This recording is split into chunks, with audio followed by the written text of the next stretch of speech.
Kemudian beliau mengatakan wa minha ad-da'watu ilallahi ta'ala fil majalisil khasati fa idza jalasa al-insanu fi majlisin fi da'watin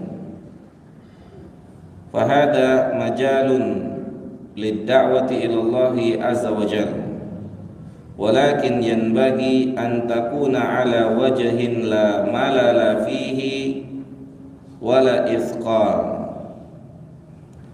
wa yahsulu hada bi an yu'rida ad-da'iyah mas'alatan ilmiyatan 'ala al-jalisina thumma tabtadi'u al-munaqasha wa ma'lumun anna al-munaqasha was-su'al wal jawab lahu dawrun kabirun fi fahmin ma anzalallahu ala rasulihi wa tafhimihi wa qad yakunu aktharu fa'aliyatin min ilqa'in khutbatin aw muhadaratin ilqa'an mursalan kama huwa ma'lumun. Beliau rahimahullah mengatakan dalam menyampaikan ilmu bisa juga dibuat majelis-majelis khusus. Majelis-majelis khusus. Majelis khusus disesuaikan dengan keadaan orangnya. Disesuaikan dengan keadaan orang yang belajar. Seperti misal ada salah seorang ustadz kita, ustadz senior kita, hafizahullah ta'ala, dahulu beliau punya majelis, tapi sekarang sepertinya nggak ada majelis khusus itu. Dulu beliau punya majelis, isi majelisnya rata-rata orang awam baru belajar. Dan saya pernah mendatangi majelis itu. Saya mau datang ke majelis itu. Dan qadarallah ketemu dengan beliau di tempat wudu. Kemudian beliau suruh saya pulang.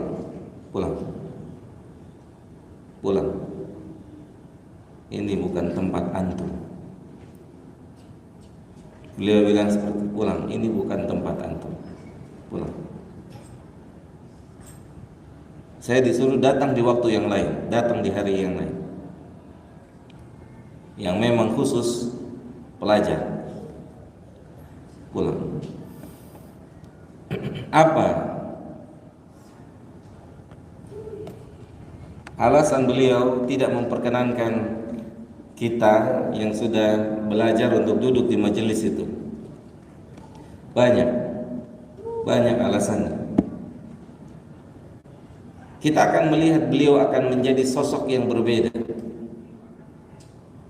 saat beliau mengajarkan talib dan mengajarkan orang yang baru belajar. Kalau kita nggak punya ilmu, kita akan berkata, kok Ustadz begini, padahal dia sedang menyesuaikan dengan jamaah. Paham? Itu diantaranya. Karena Nabi pun ketika berinteraksi dengan para sahabat, kan beda-beda sahabat, radhiyallahu ta'ala anhum jami'an, beda, semua nggak sama, cara menyikapinya Nabi berbeda-beda. Ada yang bersikap dengan tegas tanpa kompromi, sallallahu alaihi wasallam tegas, nggak ada kompromi. Seperti Nabi ketika memperingatkan Mu'ad bin Jabal. Kapan? Kapan? Saat dia memimpin sholat dengan bacaan yang sangat panjang. Maka Nabi memperingatkan dengan keras, sampai Nabi mengatakan, afattanun anta, antum mau jadi penyebar fitnah di tengah-tengah manusia? Karena dipimpin dengan bacaan panjang itu orang-orang yang khusus yang bisa berdiri di belakangnya. Sahih? Sahih enggak? Coba aja panjang dikit. Kalau nggak ngedahum bohong. Gimana Pak RT? Gimana Pak Haji Sofyan? Panjang dikit gimana? Cuman nggak boleh aja pakai bahasa Indonesia. Lu kira-kira aja lu bacaannya. Gitu. Ya, makanya antum lihat kenapa pengganti Nabi Abu Bakar, padahal di situ Abu Bakar tidak masuk ahlul Quran. Ya enggak? Abu Bakar tidak termasuk ahlul Quran yang disebutkan oleh Nabi. Ahlul Quran ada berapa di masa itu? Abdullah bin Mas'ud, Ubay bin Ka'ab, tidak disebut namanya. Padahal mereka lah yang disebut ahlul Quran di zaman itu. Tapi Abu Bakar yang dipilih. Aina Abu Bakar? Kenapa? Karena huwa afqahun nas, karena dia orang yang paling faqih ketika itu. Dalam ilmunya. Gak ada yang bisa menenangkan manusia. Hatta Umar gak bisa tenang. Yang bilang Muhammad mati, saya potong kepalanya. Gak ada yang bisa nenangin. Siapa yang bisa nenangin? Abu Bakar. Gak ada yang bisa nenangin. Dibawakan ayat oleh Abu Bakar radhiyallahu taala anhu dan seterusnya dan seterusnya.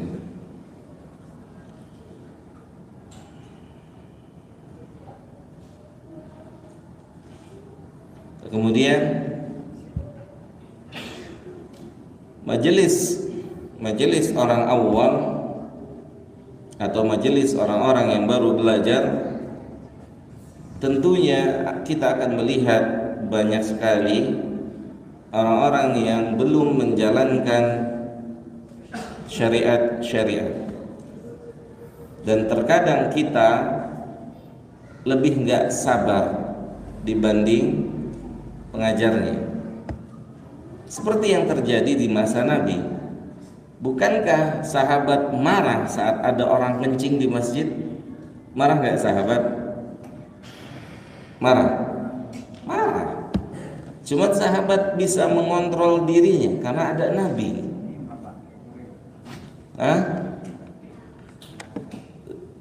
Kencing di masjid mungkin masih biasa. Ada yang lebih dahsyat. Apa teh?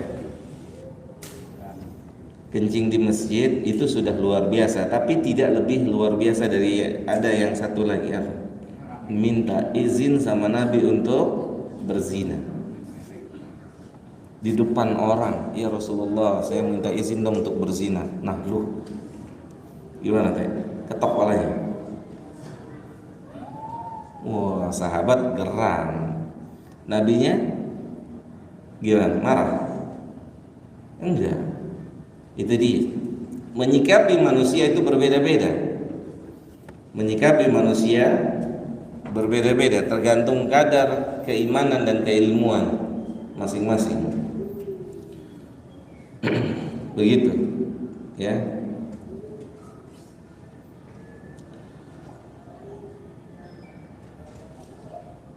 Jadi mungkin kita bikin atau mungkin ada sebuah majelis yang memang majelis itu materinya dasar, sangat dasar, ya. Seperti materi kita hari ini, materi yang sangat dasar, yang selayaknya kita bisa memahami dengan benar. Ada majelis lebih tinggi lagi, ketika sudah membahas kitab ini, seperti misal salah seorang ustadz bertanya kepada Fadilatul Syekh Basim Al-Jawabirah hafizahullah ta'ala dalam daurah beberapa hari yang lalu. Salah satu pembahasan di dalam daurah yang dibahas oleh Syekh Basim adalah kitab Al-Aqidah Al-Wasithiyah. Kemudian salah seorang pengajar seorang ustaz peserta bertanya, apakah tepat akidah al-wasitiyah diajarkan untuk awamun nas, orang-orang yang baru belajar? Maka Fadilatul Syekh mengatakan tidak tepat. Tidak tepat. Bukan santapan mereka. Bukan santapan mereka. Ada pepatah yang digunakan oleh ahlul ilmu, ta'amul kibar su'mu as-sighar. Makanannya orang dewasa itu racun buat anak-anak. Makanannya orang dewasa itu racun buat anak-anak. Coba aja antum makanan orang dewasa apa? Gado-gado bisa? Hah?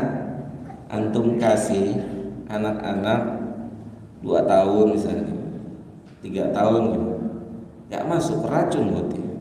Atau antum kasih apa? Bule, duren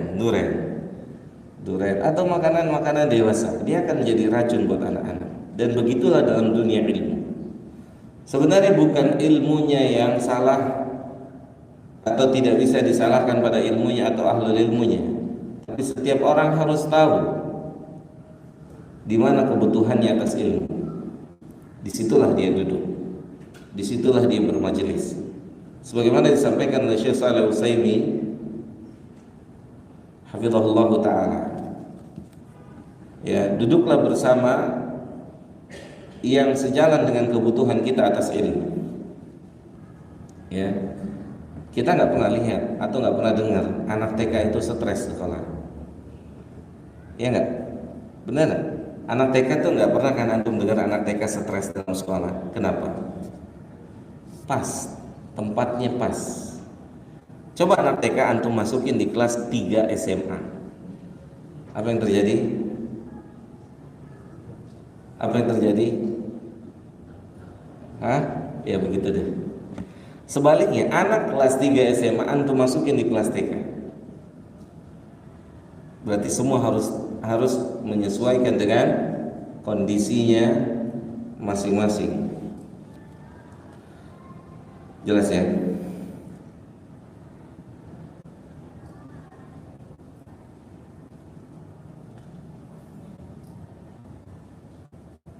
Kemudian Syekh Shalih Utsaimin mengatakan, maka sedapat mungkin dalam menyampaikan ilmu itu tidak membosankan dan tidak terasa berat.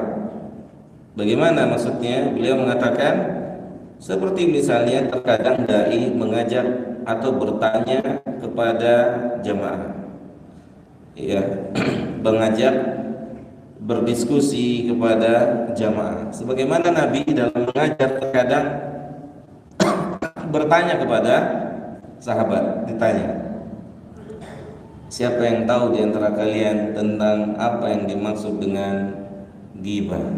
Siapa yang tahu di antara kalian yang dimaksud dengan misalnya adzakirina katsiran, dan pertanyaan-pertanyaan yang lainnya. Siapa di antara kalian yang tahu satu pohon yang semuanya punya manfaat? Ditanya oleh Nabi SAW kepada sahabat radhiyallahu taala anhum jami'an.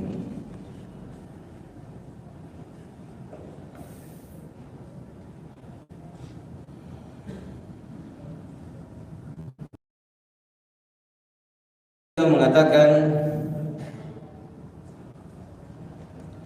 wa da'wah ilallah azza wa jalla hiya wadhifatur rusuli alaihimus salatu wassalam wa tariqatun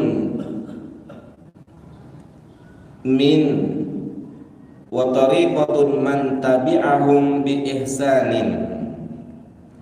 Dakwah ilallah adalah tugas, pekerjaan daripada utusan-utusan Allah Subhanahu wa ta'ala yaitu para rasul, dan juga diikuti oleh orang-orang sesudah mereka yang berdakwah, yang mengajak manusia untuk mentaati Allah Jalla Dzikruhu Subhanahu wa ta'ala. Fa idza arafa al-insanu ma'budahu wa nabiyahu wa dinahu wa manna Allahu alaihi bit-taufiq lidzalika fa inna alaihi sa'yu fi inqadhi ikhwanihi bid'awatihim ila Allah azza wa jalla wa yubashshira bil khairi. Qala an-nabiy sallallahu alaihi wasallam li Ali bin Abi Thalib radhiyallahu ta'ala anhu yawm Khaybar,